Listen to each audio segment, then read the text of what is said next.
First of all, thank you to Suna Versdotter and Frank Schwabe for very good work, and to the Committee on Legal Affairs and great secretariat of this committee for a very good work. And I want to tell you that is extremely important reports, and I want to stress your attention on North Caucasus. That's very important. That shows to all of us what is Russian Empire, what is Russian Federation. In 19th century it was said, it is prison of nations. And it is absolutely true. And those nations who try to rebel and to free themselves, they are suppressed with unbelievable brutality.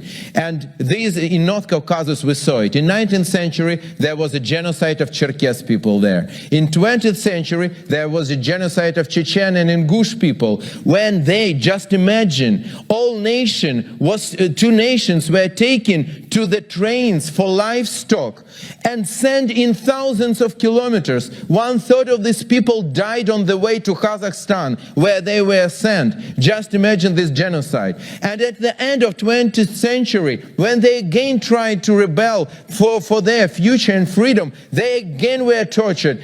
Almost 200,000 Chechen people were killed. And for what?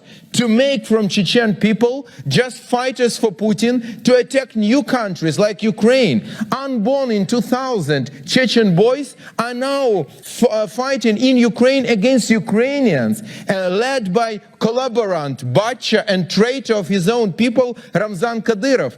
That who made in Chechnya something unbelievable. I mean, there is no even Russian law there. People live in North Caucasus like in medieval times. Murderings, rapings, everything just you can imagine. The killing of people, and they are doing it. And it's here, not far from us. So our duty as Organization for Human Rights, we need to support these people, these nations, small nations of North Caucasus, in their fight for their freedom, because that is the idea of this Russian Empire, to take one nation after other and to use it against others. They now attacked Ukraine, to take Ukrainians, to use them then to attack Finnish people, Polish, Lithuanian, Latvian people. That is the idea of this awful empire, and that is something we need to stop once and forever, because these people, they do not deserve such future, and that is what's going on